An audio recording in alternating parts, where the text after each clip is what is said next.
آپ سے کہا نا مال سے نہیں ہوگا اعمال سے ہوگا. تو ایک قرض سے نکلنے کا آپ کو بڑا مجرب عمل بتاتا ہوں. قرض سے نکلنے کا ظہر کی نماز کے بعد 100 دفعہ اللہم صلی علی محمد وعلی آلہ وبارک وسلم. ایسا یہ درود اتنا آسان ہے کہ اس میں آگے پیچھے ہو جاتے ہیں. میں تو آپ کو حدیث کے الفاظ بتا رہا ہوں اس لیے اس کو آگے پیچھے نہ کریے گا. اللہم صلی علی محمد وعلی آلہ وبارک وسلم. ایک بار اور پڑھ دیتا ہوں تو موبائل پر اگر کر سکتے ہیں یاد ہو جائے. کوئی کر لے پھر بعد میں دوستوں کو بتا دیں. اللہم صلی علی محمد وعلی آلہ وبارک وسلم 100 دفعہ جو پڑھ لے گا.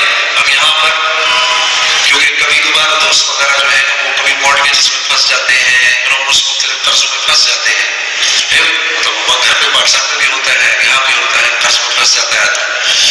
اور یہ قرض ایک بڑی بلا ہے, اس سے نکلنا بڑا مشکل ہے. اللہ ہم سب کو توفیق دے اس سے نکلنے کی.